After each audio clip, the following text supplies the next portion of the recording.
why your good debt is going to keep you broke in 2025. They told you that mortgage was good debt. They told you that student loans were an investment in your future.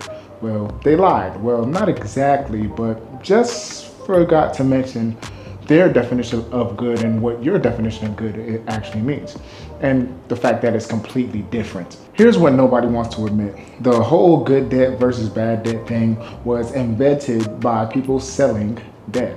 Think about it real quick. Who actually benefits when you believe a $400,000 mortgage is good debt? Not you paying $800,000 over the span of 30 years, but the bank does. The bank is the one who benefits. Let me blow your mind real quick with some math, okay? That $200,000 student loan that you got for your master's degree at 7% in interest, you're paying back $380,000 for a degree that maybe can get you a $200,000 salary bump, maybe. The math just isn't mathing, but somehow they have convinced an entire generation that it's smart.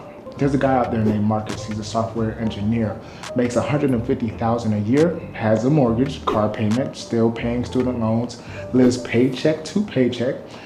His broke friend Tommy, who skipped college and rents, Tommy got $80,000 in the bank because Tommy doesn't have good debt, eating 60% of his income.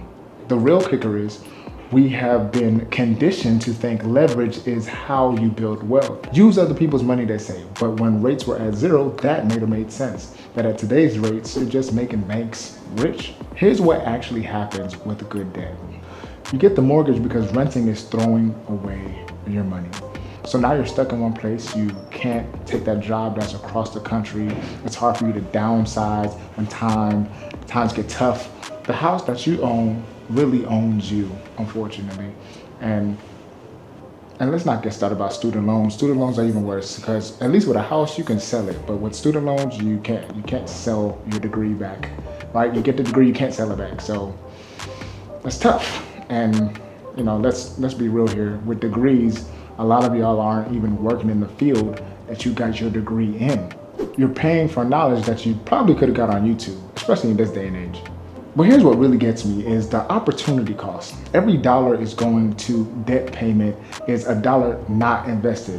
That $2,000 monthly mortgage payment invested at 10% for 30 years, that's $4.5 million. Your good debt just cost you your retirement. The people who are actually getting wealthy in 2025 are pretty much allergic to debt.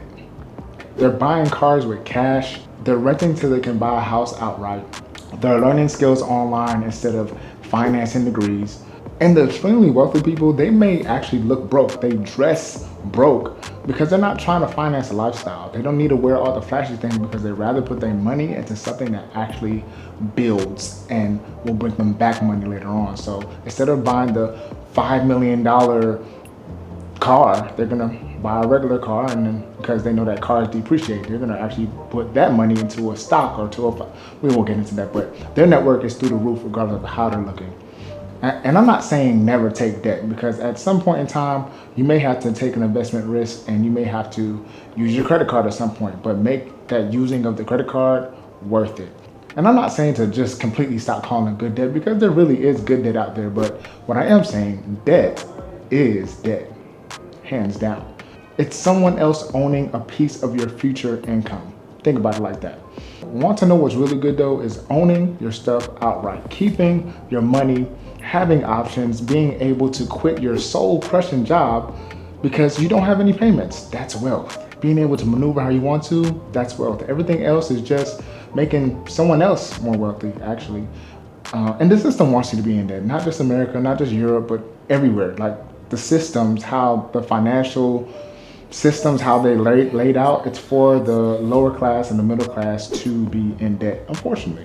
Debt makes you predictable, it makes you controllable, it makes you profitable, and that's what the systems and government sees. So that's why they implement that type of system. But your goal is, now that you have this knowledge, is to break the system. And the best debt in reality is no debt at all. Yes, even the good kind.